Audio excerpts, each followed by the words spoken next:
I'm not a big proponent, though, on any power play of, like, this might sound crazy. When you have as much offensive talent as the Penguins do, I mean, it's obvious Crosby, Malkin, you want Gensel there, you want Letang. That fourth guy, or that last guy on that group, that fifth, I sort of want it to be more of somebody who fills a certain role, Bob. Like, I actually am not a big proponent of stack it with what you think are basically Chris Letang and your four best forwards, because I want there to be some balance, some rhythm, and some guys who do certain things well there. That's why I wouldn't put Jeff Carter out there on the top power play. I think you want to balance the scales a little bit. Yeah, I would agree with that. He's good in the second unit, and they have two units, and they use him a lot, so he'd be there. Let's go to Jason in Long Beach, California. Hey, Jason. Paul Molesy, love you guys.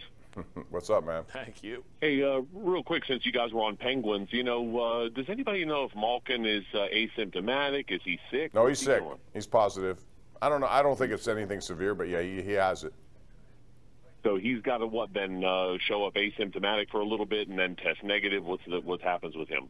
Yeah, I think they'll go. Like, I didn't understand last week because Chad Ruhwedel, the day of a game, was listed as out, and all of a sudden he appeared in a game, Chris, and I didn't understand that. I don't know what the protocols, they change a lot.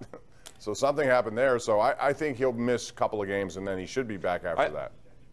I'm done trying to make heads or tails of the protocols because, as you said, they seem to shift almost, not arbitrarily, but very rapidly and almost without warning.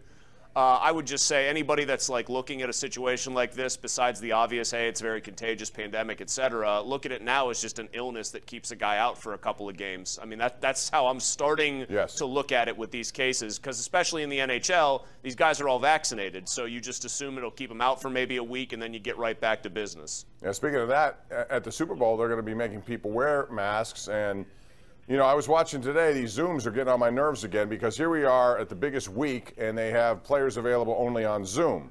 For the Super Bowl, I thought they would make every attempt to make it as normal as possible, yet I don't see that so far. Do you think that's going to change throughout the course of the week, or how are they going to, media days, all these get-togethers? Yeah, I would assume later in the week you might see things look a little bit more like they've looked in the past. It's just now, I mean, correct me if I'm wrong, Bob, I feel like the teams go out there later and later, and the Rams are playing as a de facto home team now.